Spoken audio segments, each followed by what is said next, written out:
What's going on, horror fans? It's Foos here, and it's the day before Scream 7. Today, we're doing the first of the look backs on the radio silence era of Scream. We're doing our take two on Scream 5 today after our most recent rewatch. And right out the gate, I just have to say the first thing that jumps out to me about Scream 5 after this recent rewatch is just the irony watching this movie when it comes to the narrative about toxic fandom and everything that goes into that in this film. And it's ironic as hell to me considering that some of the biggest fans of this movie and six as well within the Scream fan base have recently become some of the most toxic fans that I've ever seen of any movie, period. It's not lost on me, this whole boycott and everything like that. And look, I'll say from the gate, if you are somebody that is boycotting this movie out of a genuine belief and idealism and a passion for what you believe is right, by all means, I respect what you're doing. I'm not going to knock you for that whatsoever.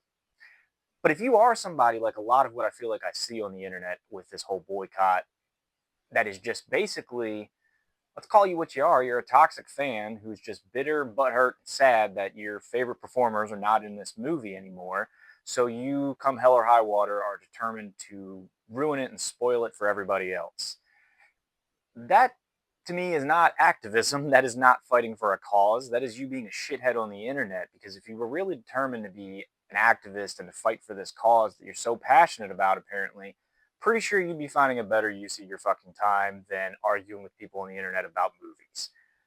That's my rant about this whole thing. But unfortunately, I couldn't talk about Scream 5 without mentioning the irony of toxic fandom between this movie and its fans.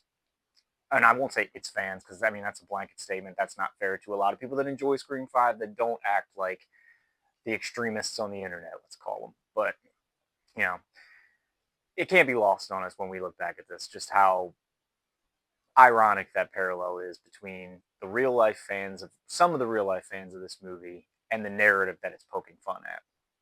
So that jumps out at me like a sore thumb after this most recent rewatch, and just given the current state of the Scream fandom. Another thing, though, moving on to some more just positive stuff about the movie.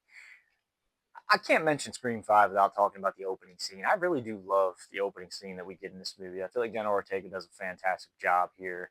Does a lot to pay nice little homages to the original, and still manages to keep its own feel, its own vibe. Big fan of the opening scene to Scream 5, and I feel like it's one of the best parts that we get throughout these two radio silence era Scream movies.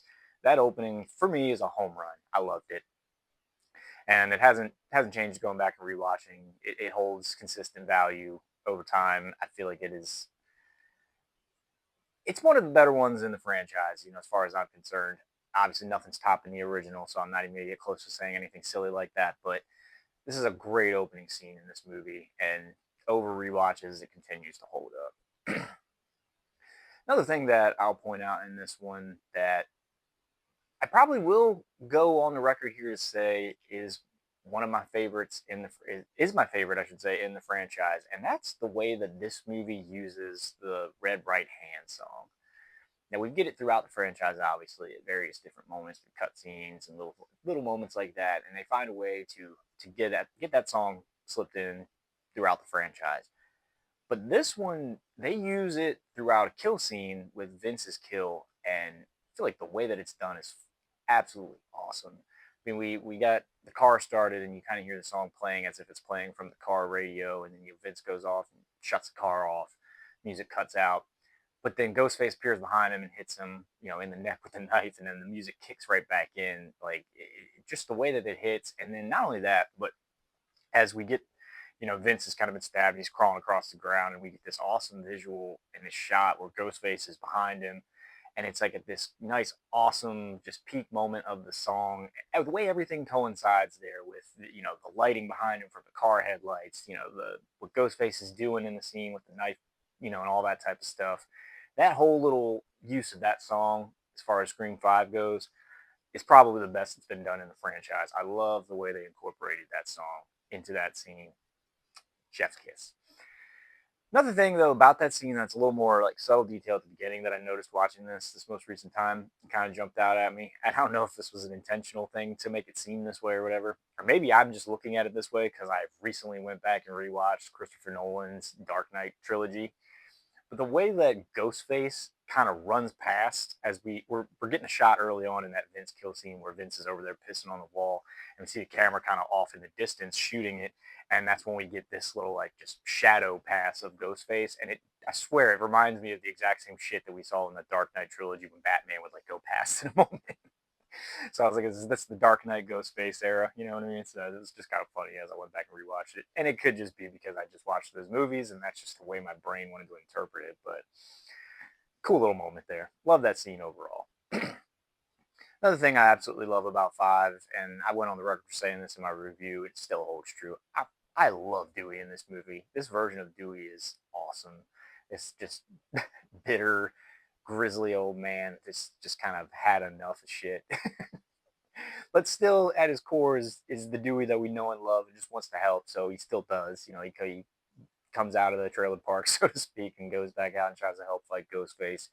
But he does it with a little bit of a different demeanor and a different attitude this time around. And you know, when he dies in this movie, it has some weight to it. I mean, it's one of those ones that even after you know it's coming and you know Dewey's gone and everything, rewatching it, it hits you a certain way watching Dewey's death scene in this movie. So you know, everything about Dewey in this one, I'm a big fan of.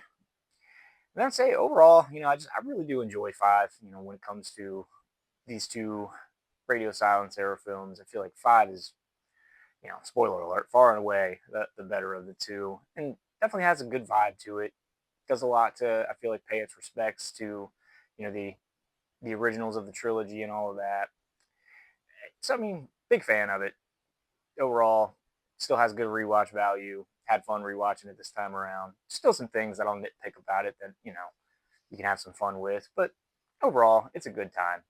So looking forward to wrapping this little look back series up tomorrow when we go back and we talk about Scream 6.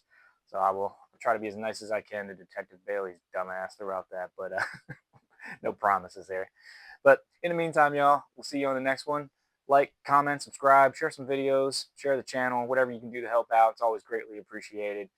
We're almost here, guys. Scream 7 will be here before we know it. Take it easy.